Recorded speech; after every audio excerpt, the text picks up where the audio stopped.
And ride with me in my foul life. Fowl Life Podcast coming your way once again. We're so happy with the growth of the podcast. Y'all have been awesome with all the subscribers, all of the ratings, all of the reviews. Hopefully y'all are happy with our themes, our topics, our diversity, and guests. Today's episode of the Fowl Life Podcast is brought to you by our friends at Gerber Gear, Gerber Knives. You've heard me say it a million times. We don't leave home without them. Our trucks, our boats, our blind bags, our toolboxes, everywhere we go, we have a Gerber product with us, whether it's a saw, a fillet knife, an open blade knife, a folding knife. We are doing everything from building blinds to fixing boats to fixing gear to cutting breast meat off of mallard ducks, getting ready for those awesome recipes on our Traeger. So when you want to rely on that provider mentality to make sure that you live the life cycle 360 degrees all year round, depend on Gerber to be there for you. They are there for us constantly. And today's episode of the Fowl Life Podcast is also brought to you by our friends at Mountain Ops. Our guest today is actually wearing a Mountain Ops hoodie. Jordan Harbitson, the entire family up in Salt Lake City, Utah. Thank you for everything you do for us, of keeping us healthy, keeping us fit, keeping our minds right on that workout, staying in shape. Everybody thinks duck hunters don't need to be in shape, but trust me, you do. If you want to take this lifestyle into your 60s, your 70s, your 80s, let's all get started now, living right, making better versions of ourselves, and that's exactly what the Mountain Ops mentality is. So support the partners and sponsors that support us. I promised you guys part 2 with today's guest. We started our initial podcast in Nashville at the National Wild Turkey Federation convention, got cut a little short with a lot of added volume of duck calls and just a busy day going on in the Opryland Convention Center. But Kelley Powers from Final Flight Outfitters is back with us. You already heard me say the pioneer ways of this man, the trailblazing of the short reed goose call, his competition calling career, what he's done in this industry. He has an unbelievable reputation. Kelley Powers, welcome back. Man, I'm glad to be here, Chad. Thanks for having me. Yes, sir. You're sitting in a room that I can see two things besides your good-looking, handsome face. I see whitetail deer or coos deer. I don't know the difference. I think whitetail are bigger. So those, I'm going to say the one that's right over your right shoulder, that would be my far left. I'm going to get him at 151. The one in the middle, I'm going to go at 144. And the one on the far right, I'm going to go at 47. He looks like he's got good height, but he's a little bit blurred out. The fans of the turkeys, I can judge those beard lengths and ages, but am I close on any of those scores? Or do you even score them? All right. So this one right here where my finger's at was, let's see, is 142. Wow, I said 144. That's it. This one here, you said this was 144 and 6/8. Wow. So you nailed that. You said 148 on that one. That was actually 162. But to be fair, you can't really see his right side. No, I said 150 something on that. We're gonna have to rewind the tape. I think maybe I didn't. I think 158. Yeah, 158. Yeah. So I was a little closer. Yeah. That was 162. No, he's a stud. I could tell he's a stud deer. He's a true 10 point. Or is he a true 10? He is. He's a mainframe 10, and he's got some kickers and a good bit of mass. Yeah, he's a stud deer. He's and these are Tennessee deer. So I'm not traveling. I mean, matter of fact, 3 of there's some more on the wall down here, but 3 of them come off for the most part the same trail. So I pretty much all within just a couple miles of my house. I love it. Are you putting any turkeys on the ground yet? Are you calling them in for your kids? What's the status on the turkey? I know this quarantine, you don't leave much anyway, but this quarantine snuffed up a bunch of turkey hunts. Yeah, and I mean, I'm hunting I can leave my house a lot of places on a 4-wheeler, or so I'm hunting just close to the house for the most part. But man, we've had a good season so far. I guess I didn't hunt today or yesterday with high winds and a lot of rain and storms that come through. But in our first, 7 days, I think I've seen 7 turkeys die. So now, granted, I've shot 3 myself, but my son shot 1, and one of my best friend's daughters, I watched her shoot 1 on a blind right down from us, and my nephew, me and him doubled up, and just has been fun. And this is literally on the family farm, right out your back door on a 4-wheeler. You probably don't have to open a gate or ask anybody for permission or even hit pavement at all, do you? For the most part, no. I mean, I can go just close to my house. I mean, and now granted, there are some, I get on the road and go, but it's not, 5 miles, 6 miles, 10 miles. And one of my closest friends that I hunt with every opening weekend since the last really 25 years. He's got a big farm, and it's about 20 something miles, but it's about a 1,200-acre cypress swamp. That's just pristine cypress. It's absolutely beautiful. And we've hunted there opening weekend for, I guess, going on 20 something years now. And it's tradition, but I watched him shoot one opening day. And last year I killed one opening day at that farm, and my son was sitting in my lap. So my son's now 9. Of course, he was 8 last year, and he killed his first turkey when he was 7, and he killed a longbeard here about 4 or 5 days ago. So and funny story, just let's say not yesterday, the day before, we were walking out, and we didn't have that good of a hunt, and we were walking out, and I got a bird fired up, and we had decoys, and I just threw all the decoys in the ditch, and I said, Kip, to go sit down by the closest tree. And as soon as we sat down, of course, he's 9, so he can't even hold the gun up, on his own yet, but he rests the gun on his knee, does everything just like, he's supposed to. And I looked over at him. I said, Kipton, you're big boy turkey hunting now. This is no blind or nothing. This is run and gun style. And that bird centered us up perfect, come right down the end of his gun barrel. And I was wondering, he said, can I shoot? I said, yeah, shoot him. Well, he took forever to shoot. I was like, what's going on? Well, finally the bird started getting nervous, and Kipton looks at me and says, Dad, my gun, my safety.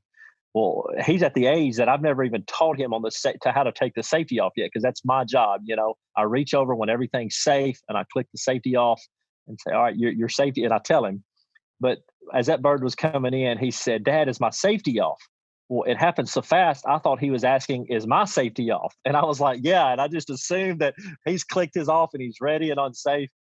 Make a long story short, that bird was starting to get out of there, and Kipton said, yeah, go ahead. And I shot him because Kipton didn't have a shot. And but I felt awful for that. But I told Kip after it was over, I said, let me tell you something. You killed that bird. I said, you did everything right other than that gun going bang. How old is he? His gun barrel. He's 9 years old. Wow, that is so cool, man. So what? Yeah, and it's that. I mean, and that bird, you couldn't have come right in as close as it could be, right at the end of his lap for the most part. And he was trying. Poor Kip. He's trying to pull the trigger, and of course the gun wouldn't go off. Oh, and, how frustrating! It was fun. And after it was over, he was upset a little bit. He said, he kind of didn't want to let me down. I said, no, let's have a talk here, buddy. I said, you didn't let me down at all. I said, you did everything that was right. I said, I'm the one that it would just happen so fast. I said, I didn't understand what you were asking, and I was assuming. And anyway, but we've shared a lot of good memories here this week of season, and so far it's been a really good time. And I just love the idea of that kind of lifestyle. Like, I'm all just not envious or jealous, but just like, just what a cool way to live, to have your kid there, be able to go out your back door, have that network around that your family's built through farming and wildlife and hunting and fishing over the years and several generations. Just a cool story. And when we were talking before, Kelley Powers, we were touching on, right at the end of our conversation, we were touching on your thoughts of goose callers. And you were kind of going down this rabbit hole of, if you look at the Fred Zinks or the Harold Knights and the business owners, the entrepreneurs that took their calling passion, their hunting passion and expertise, if you will, and kind of turned it into more of a livelihood, a revenue stream. And you were kind of you were saying things, if I heard you right, like, man, goose callers are just different. I want you to continue on that path of the Harold Knights, the Fred Zinks, yourself, Banded, you mentioned, and what we've done with that, the companies that have come out of that goose calling competition, goose calling network. And then I want you to just naturally flow into your thoughts on where are the contests? Where did they go? What happened significantly? Because you started to say things like, kids just aren't taking calls apart today and dissecting them like you and I did, or really you did and then I did later in life. But talk to me a little bit about your feelings on the entrepreneur part of the business and how goose callers took their passion to the next level. And then where did these contests go? Yeah, I've said it. I've been honored as yourself. Hosted the World Goose contest there for the last several years, and you hosted last year. And I've said it in the past. I said, if you look at just previous winners of that contest, we're not going to talk about competitors, but just the winners, and it's a who's list of guys that have gone on in the industry and been very successful, and even crossovers, not just in goose calling or goose hunting. And their names that Harold Knight. Harold Knight won the World Goose, I believe, in 85 or 80. I think it was 85, 86.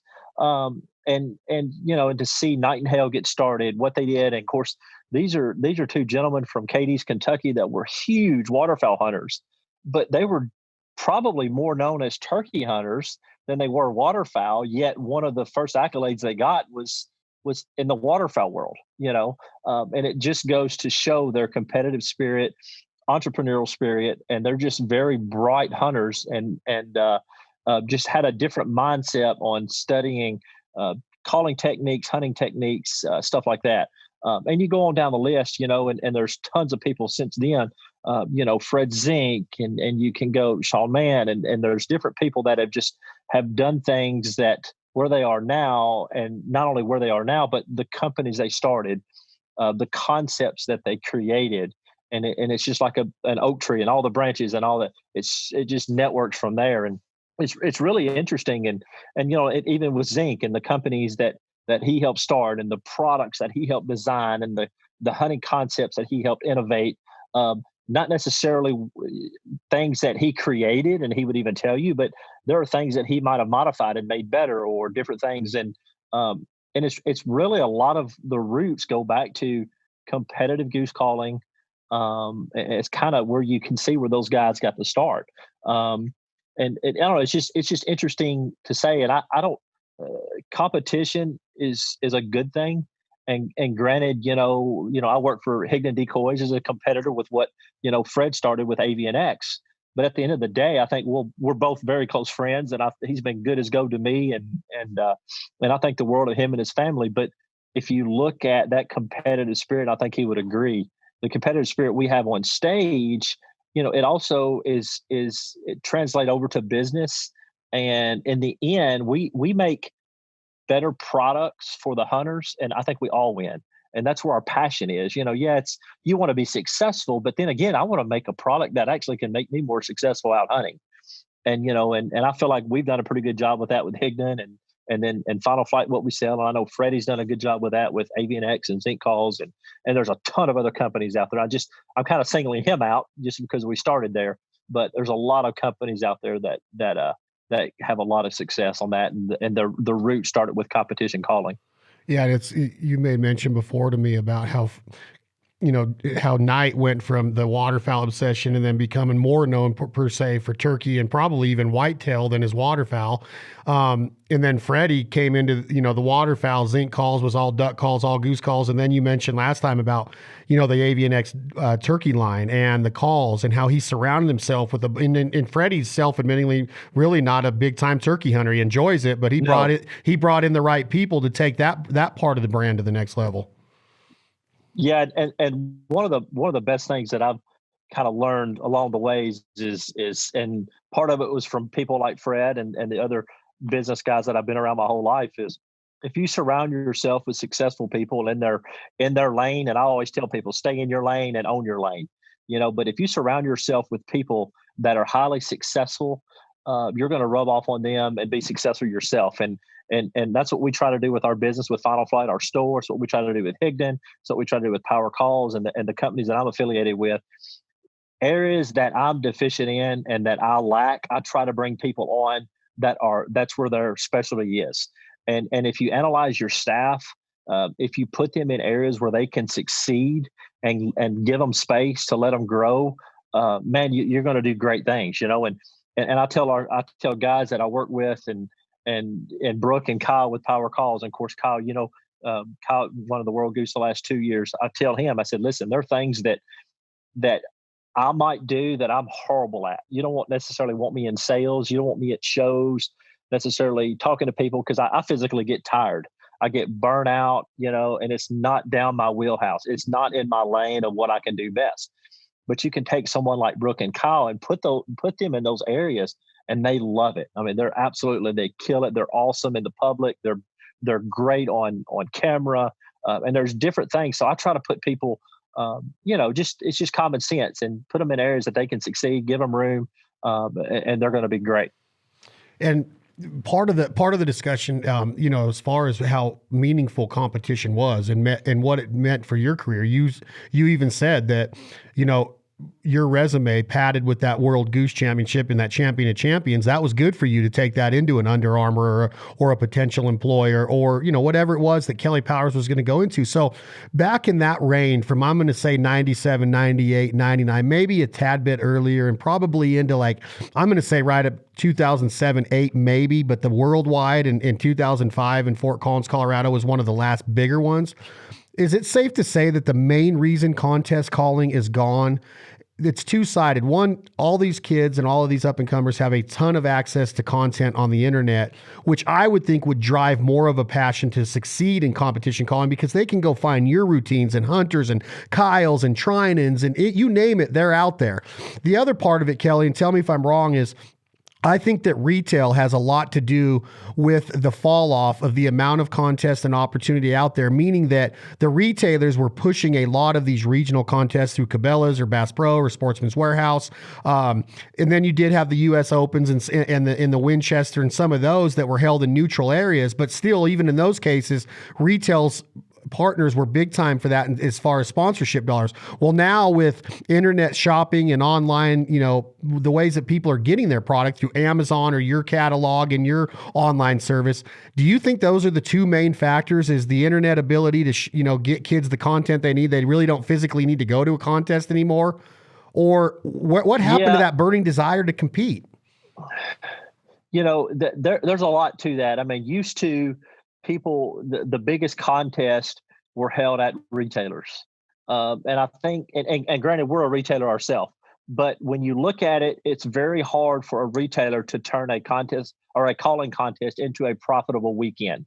And a lot of that is just a disconnect of the way calling is evolved a little bit. Goose calling, I still feel like for the most part, and I may take some flight from this, goose calling for the most part is still a realistic scenario where just about every note that a guy would do in a goose calling routine, he's going to do out in the field, and everything that he's learning to do on a competition goose call in a routine is not necessarily wasted. Meaning, if I'm in a contest today and I'm goose hunting tomorrow out in the field, I'm not necessarily going to do all of those notes, but I've got them in my arsenal if I need to. Whereas when you get into the Main Street duck and stuff, it's just unrealistic. The 40 note high balls and all that. And a lot of guys say, well, it's good for the sport, this and that. But I look at it and say, there's an angle there. And I understand that. But if there's people that have never been in the sport and they hear it and they say, man, a duck doesn't sound like that, is that really good for the sport? And I think that's why we're really seeing the popularity of meat calling contests, live duck calling contests, is because you're so-and-so guy that's just a duck hunter in his local community. He's going to go to Final Flight that afternoon because he's going to hear good duck calling of a guy that he wants to hunt beside in the field. And don't get me wrong, the guys that are entrenched in Main Street calling are unbelievably talented. I'm not even saying that because they can run a duck call in a field just as great. But it's the perception that they're having to fight that I don't necessarily think is fair. That they have to fight that, but it is what it is. And I think that's why we're seeing a little more popularity of live duck, Main Street duck. To me, if I was going to have, and this is coming from a retailer, a contest promoter, hoster, if I'm going to have a contest and I could do a Main Street duck versus a live duck or meat duck, I want the live duck or meat duck. It's going to draw more callers and it's going to draw more people to watch it. And at the end of the day, my revenue and my store sales are going to be up because there's going to be more people there for the event. So I think you're fighting a little bit of that, and I think there is, I'm not saying do away with any of the other. I think there's just a common balance there that at contest callers, we have to take the blinders off sometimes and realize the future of our sport. We have to evolve a little bit with this. So it's continue to get more people into the industry. So you think that goose calling is still as popular as it was at one time as far as the competition part of it goes? Because most goose calling competitions are, like you said, more of a meat style without the 40 note high balls and the double cut feed chatter. And, like a competition street contest and duck calling is every caller has to adhere to that same exact routine pretty much. Yeah. Goose calling is a factor of being piggybacked with a lot of your duck calling contests, they would have on the same weekend. But a biggest thing in goose calling, in my opinion, too, is, our migration's changing. There was a lot of your bigger goose calling contests. I mean, Southern Illinois was the mecca at one time of Canada goose hunting, and now it's all duck hunting. It's struggling from a hunting scenario, and that's a completely different issue. But when you don't have goose hunting there, your contests are going to go with it. So now your areas of Chicago, North, Madison, Wisconsin, Rochester, Minnesota, those are kind of your hotbed areas for goose calling contests, and it's just it hasn't translated over to more contests popping up, but that's where your biggest goose hunting is right now, as far as in the Mississippi Flyway. Yeah, it's a good point. I didn't think of it that way, where the contest could follow the hotbeds, where the U.S. Open or the Winchester and Marion, Illinois, and Johnson City and Crab Orchard, that was the hotbed for so many years. You talking about goose hunting, we've mentioned it on our last podcast, that you come from a state that you can kill some Canada geese in the state of Tennessee, but it is nowhere near known for a Canada goose state. I don't know if it ever has. It could have been back in the day, because I know places like the Boot Hill of Southeast Missouri used to hold a lot more Canada geese than they do now. But you didn't grow up setting up decoy spreads and getting in a ground blind as opposed to being in the woods or being in a box blind on an oxbow or a river hunting mallard ducks.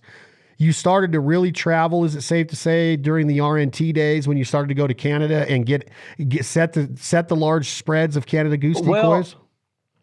Well, no, I mean, it goes way before that. I grew up, Reelfoot Lake used to, and I'm 25 minutes from Reelfoot Lake, about 20 miles, I guess, as a crow flies. But growing up, Reelfoot, we would winter, over 100,000 to 200,000 Canada geese every year. And we would, and sometimes it would go up even to 300. I mean, it was fairly substantial. And of course, Crab Orchard in Southern Illinois, I mean, I'm only around 60 to 70 miles as a crow flies from Union County Refuge in Southern Illinois and those areas. So we had a lot of Canada geese. Now, granted, Tennessee wasn't necessarily as known for Canada goose hunting, but the farther east you go, you've got Fuller's Hill in New Johnsonville, Tennessee. And, that's where Harold Knight and David Hale, they had their pit there, and they filmed tons of videos with Knight and Hale was there on goose hunting videos. So I grew up around that and kind of in that atmosphere. And I mean, when I was a little kid, I remember my dad gave me a little red goose call. And I remember, goodness, I was probably 7 or 8 years old or even younger, going back behind my house and calling at the geese flying over the house, especially on those fall migration days that unfortunately we don't even see at all anymore. And then we have a little river system that's probably more like a creek in a lot of places. But traditionally used to, when the river when everything would get froze up, well, then the river would have the only open water around. And we would set up on sandbars on the river, and granted, it's high sides and everything. And back in those days, from a decoy standpoint, there wasn't a lot of decoy offerings, and Reelfoot was notorious to using the tires. You would take an old black tire and cut it in half, paint the white patches, the tail patches on each side, and you'd put out, a couple thousand of those and just the black spot, and then the old 4x8 sheets of plywood, and you would cut the silhouettes, and I remember my oldest brother, they used to do a lot of tires and the wood silhouettes back, this is back in the 80s, and that I was just getting started of going with him and my dad and my granddad. But that's kind of where my roots were. But it's still safe to say, as things evolved from there, duck hunting was primarily king. I mean, most part, duck hunting is what you did. Now, granted, if you had a flock of geese coming and ducks, you would always choose the geese because it was still a little rare. But for the most part, and even still today, duck hunting is king. And then when I started getting into goose calling, the reason I did is because I was really good friends with a couple guys in the industry, with Trent Allman, which is one of the guys that really got me started. He was calling at the time with Knight and Hale. John Pisoni in Southern Illinois, and then of course Tim Grounds, and meeting them, and I've always was infatuated with goose hunting when I was a kid, and that's just kind of where things grew and developed in, and that's how I got started in contest calling in the fall of '97. So in today's Kelley Powers life, you are going to do most of your Canada goose hunting in September or maybe October in Canada. But once that 60-day duck season starts where you're from, it's hell's got to freeze over It's before you. greenheads. You're not going goose hunting anymore, right? You're going mallard hunting. No, unfortunately, occasionally we will get, if you get a hard freeze, you will get, and we have to have the weather. But occasionally we will get, some good, decent numbers of geese down huntable. But that's a big a lot of guys don't understand, but Reelfoot Lake, even Wheeler Lake, Alabama, if you look in North Alabama, and look historically in the 70s and 80s, how many Canada geese they held, it was substantial, and it's a sad subject, and it goes off, a whole nother topic, but and we can address that another day. But there was good goose hunting in this area, especially way further south than us. And it was just, I remember when I was a kid with my granddad, and like I said, I'm 5 or 6 years old riding around just farm ground. And I mean, seeing 20, 30, 50,000 Canadas in one field. It was just crazy, the number of geese. And a lot of that's just right below my house. And all these geese would roost on our river and sandbars. And that was a yearly thing. And now I drive by the same fields with my kids, and I look at that, literally the same field and the same red barn and the same grain bins that the geese were all the way up to. And it'll never happen again. Never. And there for 20, 30 years, it was a yearly thing. You constantly saw them there. So it's a very sad kind of situation, but it is what it is. It is. And you think about it, it's still happening today. I mean, where ducks were 5 years ago, they're even transitioning today into different parts of the flyways. A lot of, farming techniques, growing food for ducks, farming for ducks, refuge systems, everything plays a role, I believe. Hunter pressure, weather. A lot of people say we haven't had a real strong winter in the last 3 years.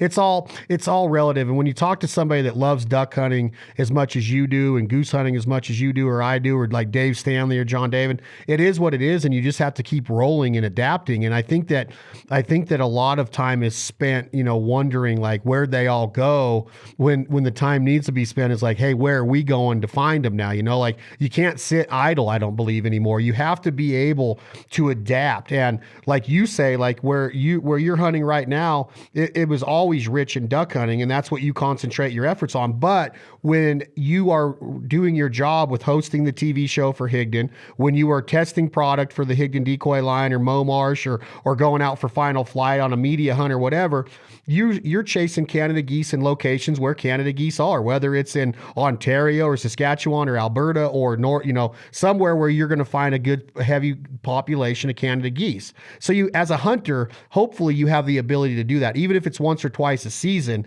Even today's duck hunter has to think about what are the migratory routes doing? What is farming doing? What is the hunting pressure doing? There's a lot of aspects that go in to having a successful duck or goose season. Yeah, absolutely. And man, I've always said it for years, being in the South, it's, from Paducah, Illinois, or from Paducah, Kentucky, further south. People aren't as necessarily as concerned until it starts happening with their ducks. When they don't see the mallard ducks here anymore, and you're seeing that now, and point to the Canada goose migration. And I'm telling you, man, the times I'm in Marion, Illinois, and around Crab Orchard and some of those areas, it's sad. It's just a sad to look back and realize what it used to be. And granted, for me, I started going up there in the 90s, and that was past from where it was. We were in the going downhill bad then. So I didn't see it in Southern Illinois in the glory days. But it's just a sad situation, and there's a lot of no-till farming, and there's 3 different points that I can kind of name on: no-till farming, coolant lakes, warm water discharge lakes, and then the reintroduction of the giant Canada goose. I think those 3 factors alone, and we can go on that another time, but those 3 factors alone, in my opinion, have redefined our Canada goose migration more than any other thing. I need you to hit on that last one just for a second, if you would. All right. Well, because So I know no-till farming. We can go into that later on. I know about warm water and coolant lakes. I understand that, but I have not heard a theory based on the reintroduction of the greater Canada goose. back in the late '90s, a good friend of mine that helped the DNR in Michigan band and relocate programs and stuff, and he had a great question to me, and he nailed it. And this was in the '90s. He said, "Kelley, what's a migratory Canada goose now?" He said, "Define that." Well, you can get into the physiological aspects of the goose, and we can analyze the DNA. We can analyze, the subspecies and get exactly. We can define it that way. But his point is this: when you have a million, and I'm just going to throw some numbers out there that I'm just pulling out of thin air. Let's just say when you have a 500,000 resident Canada geese in Chicago, Illinois, when Johnny Migrator comes in from James Bay and is flying down, he's not going to fly over 500,000 of his buddies that look like him, that talk like him, that act like him, that feed the same fields as him. He's not going to keep going to a destination further south that he's never been to. So he intermingles with them. So much intermingling is going on with resident Canadas that are genetically designed not to migrate and migratory Canada geese that are migrating. So much intermingling is going on. And then what happens is there is the farmers, no-till farming, they're not in the fall when they harvest their corn, they're not disking up their cornfield. They're leaving that stubble standing. So any excess grain is still left on the field. So if you don't get a heavy snowfall on the field, well, then you've got open grain for that goose to feed in. Then when they leave that field to go back to water, you have a warm water discharge plant for them to rest in and to roost in at night. And then they've got 500,000 of their buddies that they're there with that accompany them. So what we've seen is it's almost a sense the strong survive. These geese are enduring harder winters because when they look over at their buddies and their buddies aren't leaving, well, then they stay. So we're breeding a tougher species. So then when it comes time to migrate back north, some of them will migrate back north, and so on. So there's so much intermingling going on, and that's where I hit those three factors: no-till farming, the power plant, warm water discharge cooling lakes, and the reintroduction of the explosion of the giant Canada goose in these northern areas. And how many times you see it? Chicago used to never be a hotbed for Canada geese like it is now. And goodness, the 1st of September comes and they're starting to get some migrators coming in, even in the first, second week of September. And they never leave. When it gets cold, all those geese will go to Braidwood, which is about an hour south of Chicago, which is a huge warm water discharge lake. They will congregate at Braidwood as long as they can. And if it gets really cold and a lot of snow, well, then they will leave that area and then they'll kind of hit Springfield, Illinois, and just some of those little places. But for the most part, they won't leave. And you have resident Canada geese mixed in with giant Canada geese, and it's just a bad disaster for people that are further south. And I'll say that to say this: what if? And I'm not for this, but if you snapped your fingers and you said, "All right, all warm water discharge lakes, the water that they discharge has to be at the same temperature that they intake it. So if they're bringing in water at 33 degrees, well, then it's got to be discharged at 33." If that was the case and Mother Nature would freeze bodies of water when it's below freezing like normal, the goose hunting dynamic would be completely different. And back at one point back in the early 2000s, Michigan, which in Tennessee, we get a lot of our Canada geese from the southern Michigan area and all that. Well, back in the early 2000s, man, there was a huge, they probably got 12, 14 inches of snow in Michigan. Well, the next day we were watching the weather and I thought first day on that post front as it comes through, skies clear off. You get them big clear skies, powder puff clouds, as grounds always used to call it. I said, we're going to see some flight geese. Sure enough, we did. We had some and we killed a band that one day, and I called my buddy and I said, "Hey, where was this? Can you give me a band? Where was this bird banded?" He was like, "Wait a minute." He said, "That's a transplant bird." He pulled the number up. He said, "That was a bird that was banded in Detroit City Park, was transplanted to the UP in Michigan, Upper Peninsula, and it was too young to fly when they banded it." So technically, This bird was labeled as a resident Canada goose, which is what it was. It got so much snow on the ground that he intermingled with migratory Canada geese. It survival instinct kicked in to where they had to leave. A lot of their bodies of water were freezing. There was too much snow on the ground to dig down to find a food source. So that resident Canada goose left with the migratory Canada goose. It ended up in Tennessee and was shot by a hunter. And this is in the early 2000s. So we were kind of seeing as like, there's so much intermingling now. And it goes back to the question that my buddy asked. Define a true migratory Canada goose now, because it's a lot different definition than what it was 20 years ago. And a lot of that has to do with those factors that I mentioned. It's a great point. That's my theory. No, it's makes a lot of sense, and it makes you wonder with the mallard duck, because now you made mention before you started your Canada goose synopsis was it's starting to happen with the southern duck hunter getting panicked and developing anxiety pretty much of where are the greenheads, where are the mallard ducks, and mallard ducks don't build up in areas. If you go to Wichita, Kansas, and all the farmland that used to be is a lot of subdivisions now. Well, what happens in those subdivisions? They put a fountain in there that runs water all year round, that has open water and a pond that the kids can go down to. The grass around it gets just riddled with goose droppings, and the amount of Canada geese in these subdivisions blows your mind. Well, once they eat out that grass and the temperatures get to a point to where they have to go on the outskirts of Wichita and eat the corn or the other grains and crops that are being grown by the farming community in that area of Kansas, now that's when the hunting can get good. But the other part of it is that's why the hunting stays good in those parts of the country, and that geese really don't move further on than that because of those subdivision ponds and that's what's going on in Chicago and Peoria, Illinois, and all over that, and all over, even in areas like Fargo, North Dakota, and different parts of North Dakota where you get a lot of growth and development, and these ponds are staying open because of these fountains.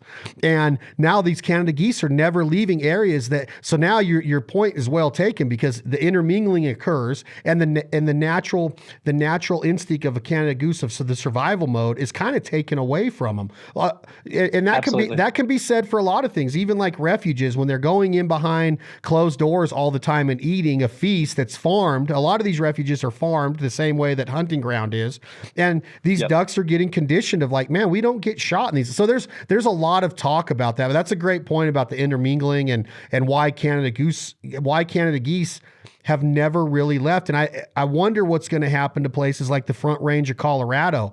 Is the places north of there going to, hold the birds up longer and longer, preventing them from getting down there on that part? Because historically, the last 20 years, that's been a hotbed for Canada geese too. Yeah, there's not a lot we can do about it. I will say the only thing we could do is obviously involves regulation, and I'm against. But at the end of the day, Wade Walling's a good buddy of mine that lives in Chicago, and Wade won the World Goose and the whole deal. And, I talked to Wade, and he's fishing in February for bass, and flipping, and goodness, my lakes down here are froze up, and he's 8 hours north of me, and he's flipping brush and cover. Like, how are you? Well, I'm on a warm water discharge lake. It's just different, and we even had these discussions, and I'm thinking, I'll never get my ducks and geese like I used to when there are, thousands of acres of reservoirs that are warm water discharge that will never, ever freeze. And listen, if a duck or goose has fields to feed in and warm water to roost in, they're not going to leave. And that's just a fact. Now, if that water freezes, just like it is in Canada, when there's no industry and you're in the vast open area in Saskatchewan or Manitoba, wherever you go, when that water starts freezing, they're bugging out. And when you start to get a little bit of snow on the ground, they're gone. But for the most part, when their water freezes where they can't sleep a place at night, they'll try to keep it open. But once it starts to freeze, they're gone. Well, when they get down into the States, that doesn't happen. That doesn't happen like it does in Canada.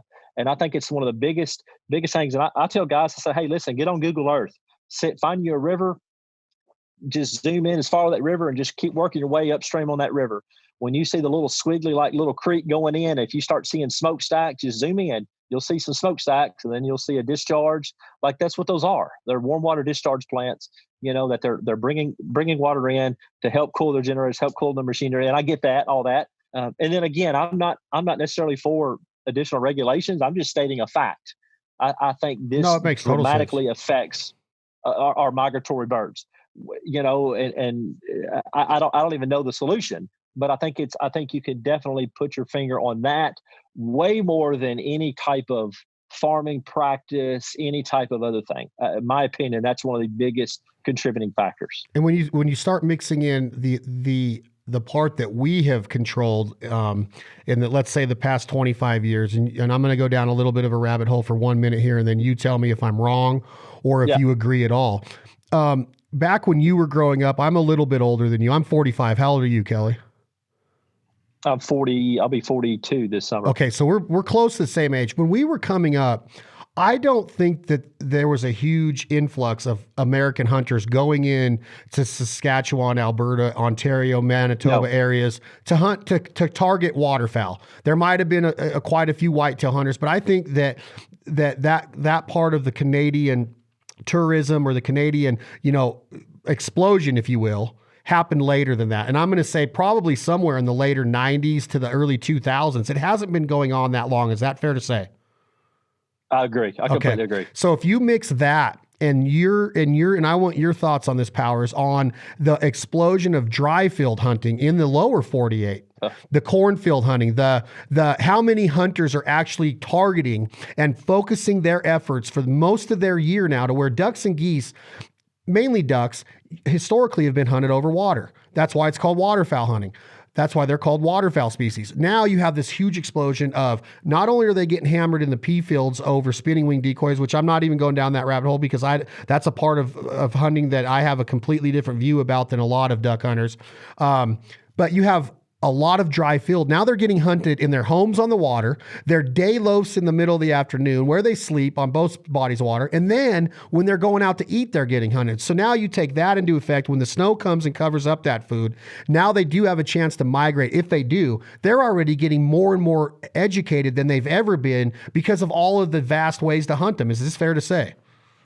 Absolutely. It's funny. I was looking at a study this is probably just a couple of days ago.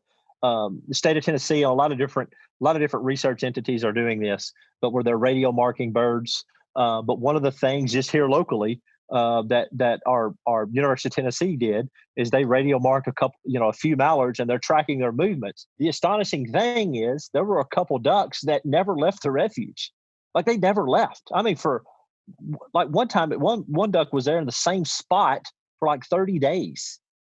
And I look back at the weather pattern during those 30 days, and it wasn't a constant, it wasn't like it was 50 degrees every day and no wind, like you would expect them not to fly. But there were different changes. There were cold fronts and different things and weather systems that come through, and a huge rain system that come through, where you would think ducks would get up off the refuge, follow that rainwater where it left in sheet water and fields, and find different alternative food sources and go back to the refuge at night. You would think that happened. No, they just never left. Like, they were on that refuge, never left. And these are refuges that aren't just, they're not bait. I mean, they're not pouring, some of them have food sources and this and that, but most of them is moist soil management, stuff like that. It's not just it's not like they went and planted a bunch of corn and flooded it. That's not the case. So it was alarming of how, and the only thing I can contribute it to is pressure. Everywhere else they go, either they get shot, called at, harassed, and they have just come accustomed to, I'm going to survive if I stay here. And it's just an interesting take. It's you. And then you mix on top of that the theory of the flooded corn places, of where, you have harvesting going on over flooded corn that's being kept open through aerators and ice eaters. You mix that on top of it now to where now when they are on their resting area, it's a buffet of flooded corn, which they love. That's it. And because they can sleep there and eat there. But then the guy where they're being killed over a lot of the times is either transition areas from flooded corn to a refuge or a resting area. But I think that the influx in farming for ducks, even though the theory could be, well, these farmers and these duck hunters are managing their land in a way that gives nutritional value to the ducks down and back up the flyways on their migratory routes when they're going back up to breed even, because a lot of these land will just, knock down all the corn. And then when duck season's over, the returning ducks up north, well, what's that doing? That's really imprinting them again, right? Of like, man, we love it here. Yeah. We got to mark this on our GPS, right? So I think it's a very interesting topic of, where are the ducks?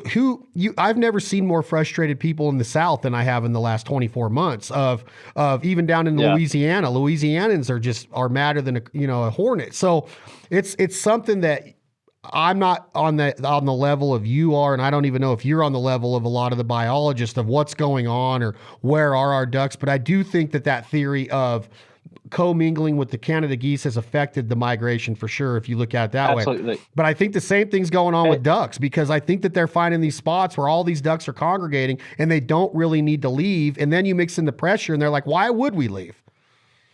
Yeah. And even south of us, I know there's a push on, and I'll ruffle some feathers when I say this, I'm sure. But this is, again, it's my opinion, flooded crops and ice eaters and ice splashers and whatever you want to do. But, we farm, we'll leave standing corn. And I can tell you from firsthand experience, we'll hold ducks, but when that water starts freezing, there is no way to keep it open. Yes, I can run as many ice splashers and ice eaters, whatever's I want to run with electricity, but I can only hold so many ducks. And it's impossible to keep a 50-acre completely open. What are you going to have, 50 ice eaters? I mean, it's not like, do the math. People say, oh, yeah, but they're running, aeration and this and that and keeping it open. You can't replicate that on a large scale unless you have millions and millions and millions of dollars. And I've been to some of the best clubs all up and down the Mississippi Flyway. It just doesn't happen. They'll keep them for a little bit, but at a certain time when the weather gets that cold, that water freezes. I mean, you'll have a whole, even just a small hole congregated. And at that point, you can't hold ducks on it. Those ducks are getting up and going to a warm water discharge where they may have several thousands of acres of water that will never freeze. And until people see that with their own eyes and realize, I mean, these are bodies of water. You're talking an ice splash or ice eater leaving something open, a 30-yard wide area. Well, whoop-de-doo, that's not holding nothing. That may make hunting better if something flies over, but you're not holding birds if it gets down that cold. Where if you go to a power plant, that's a 500-acre reservoir, that the water temperature is 45 degrees, steam coming off of it, but the air temperature is 10. Like it doesn't, what I'm saying? It doesn't, like, that's the bigger problem than any of that on the small scale. And I think we're taking our focus the wrong direction. You can do that, but you're ignoring a big shining light right here of where the bigger problem is. And the only way to figure that out is if you just travel. When you travel and you see it, any hotbed area, well, where your ducks go when it's cold, especially when you go up the state of Illinois. Oh, when it gets cold, they go down there to so-and-so power plant. Oh, there's a cooling lake right here. I mean, it's the same answer every single time, and you keep following up in Midwestern states, and it's the same area. If they don't have a cooling lake, they go to the river. When the river freezes, if there's no cooling lake there, well, then they'll migrate further south. But it's all about where are they staying at night? What water source do they have that's going to constantly be open? And it's not because of so-and-so hunter has, ice it, whatever. I mean, they can do that for a couple days, but then their open water is just shrinking and shrinking and shrinking because it's physically not possible to do that on a large scale, to keep something that open, to hide, 100,000 ducks or 200. I mean, you just can't do it. So it is an unfair, it's an unfair passing of judgment to say that, when a Southerner says something like, well, they're growing too much corn and they're flooding too much corn north of us. Your point is that that's not the big problem in where the duck has gone. No. That's what you're saying. Flooding corn. Yeah.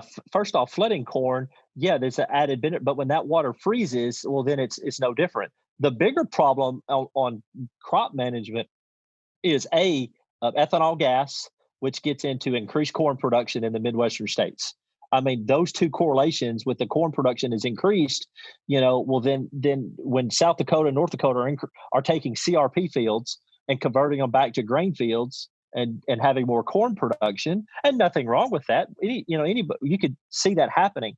But a, a mallard duck, a lot of times your southern hunters, and I was one of them back in the 90s, you would never see ducks dry feeding. Like, what in the world? What is that duck doing landing out in the dry field?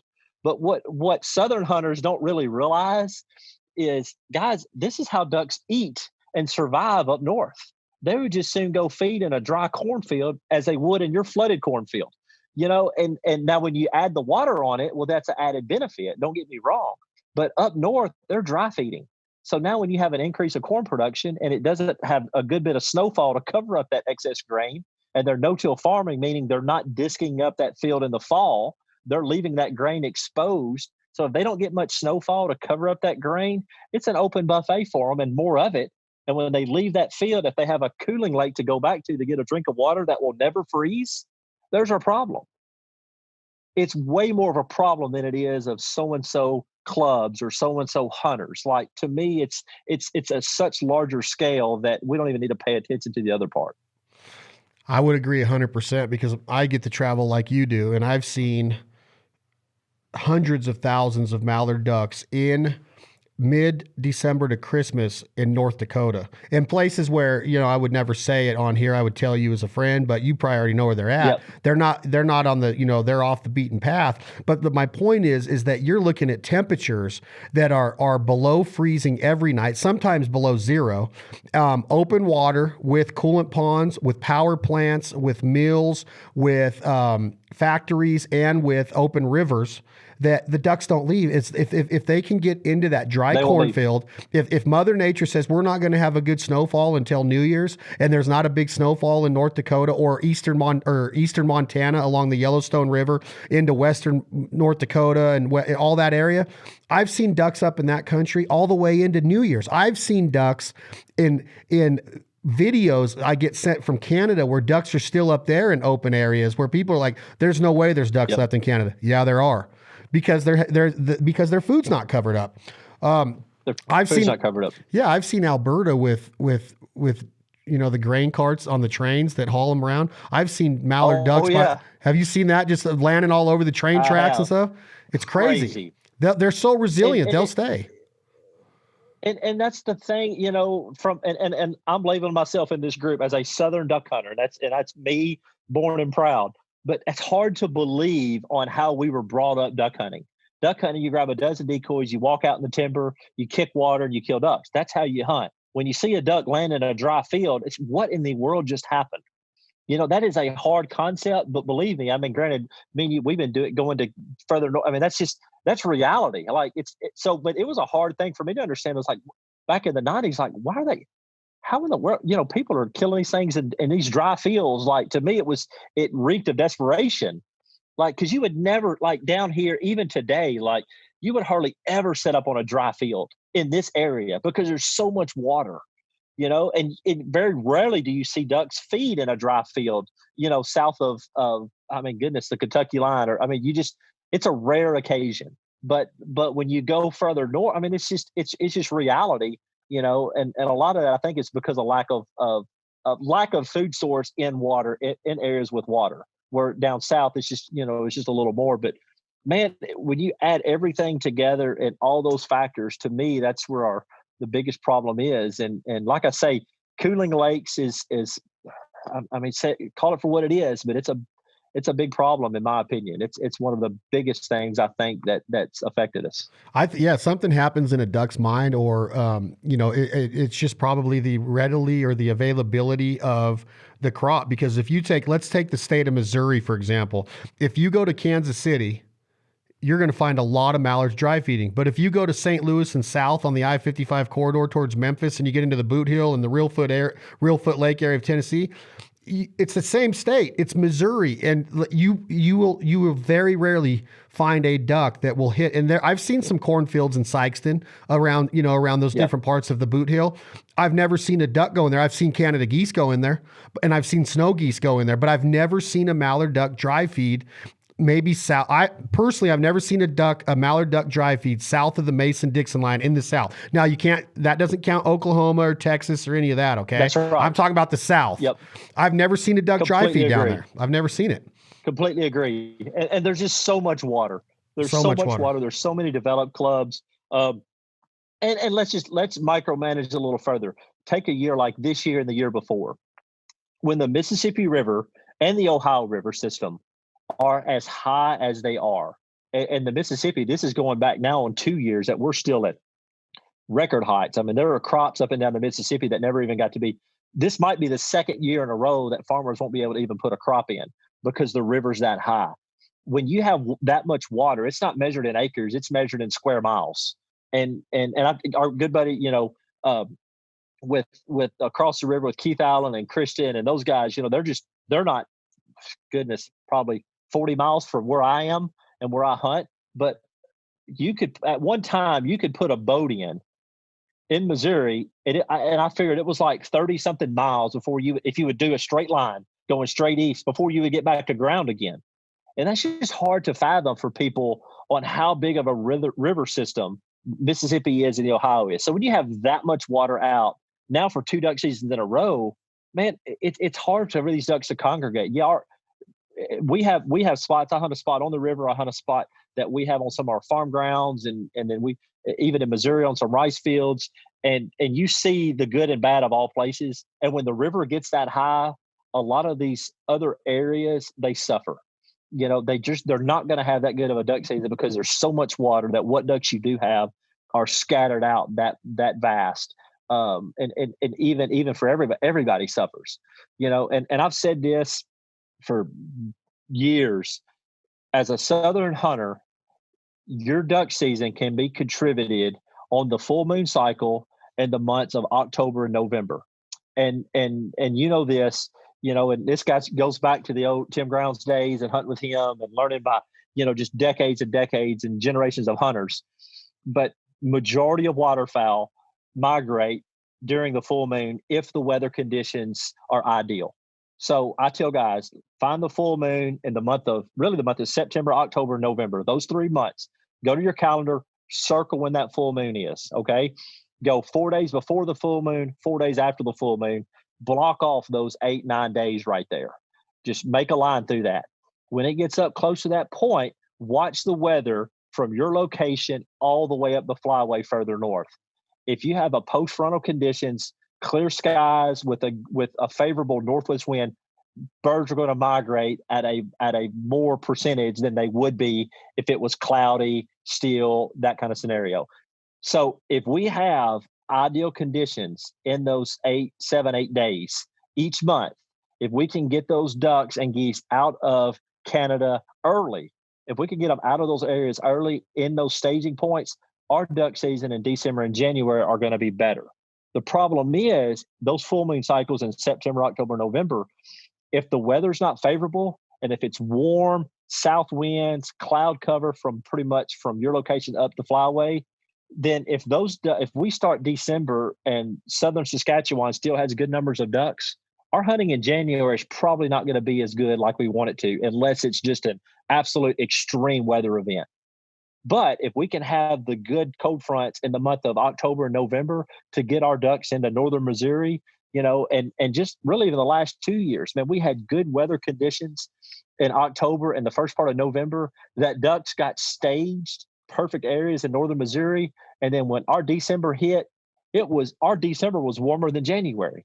Warm south winds, warm days. 65, 70 degrees sun.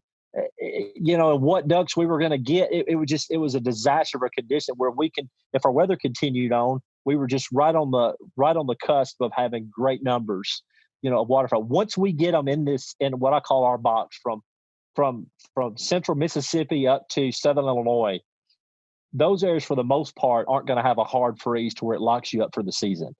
So once we get them within that box, they're going to bounce back and forth. That's what I was just going to ask you. That and a lot of people that aren't as well versed on you or as you in this area, they don't understand that once the duck goes south, he or she can still go back north. They'll bounce. Absolutely. So once the Delta of Mississippi gets them, that doesn't mean that Kelley's not going to see those same exact ducks in Tennessee again.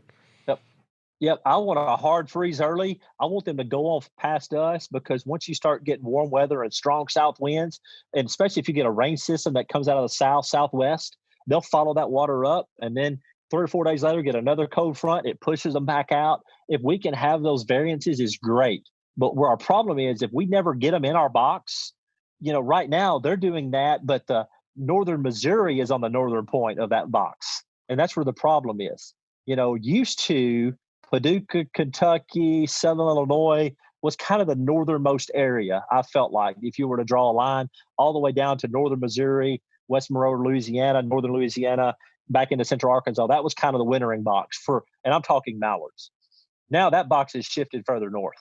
Now you're looking at the northern part of Arkansas as the southern tip, and the northern part of Tennessee as the southern tip.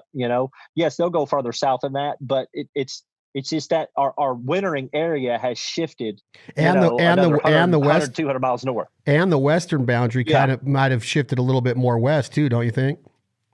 I agree, and a lot of that is, Mississippi and Central Flyway really intermingle together. Yeah. So with the increase of corn production in North Dakota, South Dakota, those ducks have a decision to make. Do we follow the Missouri River down into the Mississippi, or we just keep on following the corn down in Nebraska and Kansas and Oklahoma? And I think that's kind of where, and Oklahoma. See, that's right? That's such a great, easy way to think about it, of the river systems, of that area of where the Missouri River is up in North Dakota, and how it kind of starts coming from north to south and then starts veering to the east. And then if you follow that all the way down in the Mississippi, that's where you would relatively in your brain would go, that's where the ducks are going to go. The ducks that start on that part of the river in that part of North Dakota, or, that part of southern Canada, they're going to end up down here because they're going to follow that river. But then as these farmers start to say, whoa, let me tempt you with this. It's like us, man. We go to this same place for lunch every day, but now all of a sudden somebody builds something right here that saves us on fuel money and time. We might be a little bit more tempted to go there. Oh, we're just going to keep following the corn. So now you get the Platte River system, adding up, and then the Arkansas River area loading up of Nebraska, Kansas, down into Oklahoma. And then it's just but here's what's cool about it. And we're going to end it like this because we have about 7 minutes left. I'm not going to keep you. I have another one coming up, but I do want to, first off, I love talking with you. I want to schedule part 3 when you have time, because I know you sent, but here's the thing is that you made comment in our last podcast about, your competitiveness and your tennis career, but you are so nonchalant. When you see Kelley Powers, you've already said in a crowd, you're kind of quiet, you're more reclusive, to where a guy like Kyle and your other guys are going to be the guys that are going to run a crowd or own a crowd and talk and build brands that way. You stay in your lane and you own that lane. You're very nonchalant. You even sitting in that chair right there, Kelley Powers. He's just Kelley, right? Well, you kick everybody's ass in goose calling. You've won some heavy meat duck contests that I competed you against. Are you this relentless? The way that you just described the southern duck hunter, watch the moon phases, 4 days before, 4 days after, look at the weather up north of you in the Mississippi River Flyway. Are you this relentless still at 42 years old, Kelley, to where you are practicing these habits during duck season, to where you are just like geared and focused? Like we're going to get them in this box, and when we get them, we're going to be on them. I know you have a son, and I know you're passing this lifestyle down generation to generation, but personally, do you still get so excited to get this? And where I'm going with this is that the way you just described that is so cool, of like, follow them from the Missouri River in North Dakota and see what they're doing, moon phases and weather and corn production and warming ponds and coolant ponds and all this. Do you practice this still at 42 years old? I'm not saying that you're mad at them, but do you still love it so much to where you're consistently focused like this during the duck season? Oh God, absolutely. I mean, man, we all have our hobbies, but man, this is my life. It's not, I grew up, if you miss a day of duck hunting, it was like a sin. And that's, my older brothers and they picked on me. Like if you slept in, it was 60 days from every single day. Now, the older I got, and you have responsibilities, obligations, and, but still, it's every day. It's a way of life. Now, granted, if the hunting's bad and hey, I'm going to go and I'm leaving early, I got work to do, I'm going to go do something else and not dwell on it. But no, goodness, I've already, since February, we work on a new duck line. We welded it and all kind of additions to it. And I got a guy coming to spray insulation. Just 2 days ago, I was fighting cottonmouths, digging ditches out for boat runs that goes up to the blinds. I continue all kind of photos. It's every day. Every day it's thinking, of course, now I'm thinking turkey hunting, and I've got like 4 more new turkey blinds to build for next year that I'll start here at the end of turkey season, just in areas that go, but no, it's 24/7 every single day is hunting of how to be better. and that's just me, man. I'm humble about it. I can't. Fortunate to have good friends that show me my friends. I'll show you your future, and I've had great friends that I felt like that steer me the right direction, and I try to be like, and that's just kind of where I'm at. I love it. Well, I'm still going to keep this invite up in the air, but it's like a reversal in the invitation process. If you do get a wild hair, I'm here this fall. I'd love to come see it. Go on a boat ride. We can leave the camera crews behind, even though it would be fun to document some of it. But I know you got Higdon TV and you're doing your thing. But let's get on a hunt. I'll send you some times to schedule part 3, because some of the things that I want you to think about are goose calls as a whole and the advancements and evolution of goose calls and your favorites. I want to pick the mind of arguably the best competition goose caller of all time on what is the standard and what is your favorite of a hunting call and a comp call. I want to talk about the shaving the reed and the guts more process. And then I want to really get into your relationship with Tim and how the days go by. And I walk in my garage where I have this Tim Ground shrine, and it literally like still bugs me because of, you go out on your own, you start your new call company. Tim got mad at me. It kind of broke us up, but we came back together. Should I have started Banded Calls and came out with the Wrecking Ball? And I know that I'm thinking you probably ask yourself some of the same questions when you walk Absolutely. by a picture of you. I want to get into that because I know he means a lot more to you than we've touched on. He means so much to me and we haven't touched on that. So I'll send you some times. Kelley Powers, I appreciate it, brother. Final Flight Outfitters. Check them out for all your turkey hunting needs. Kelley, you the man, buddy. I appreciate your time. Any closing words? No, man, I'm good. Thank you. And we'll schedule it again. I love it. This has been another episode of the Fowl Life Podcast. Today's episode, again, was brought to you by our friends at Gerber Gear, Gerber Knives, and Mountain Ops. Check out all the partners and sponsors that support us. This is Chad Belding for another episode of the Fowl Life Podcast. Thank you all so much for listening. Tom, hit that button. This song's called My Fowl Life by the band 2 AM Logic. In my foul life.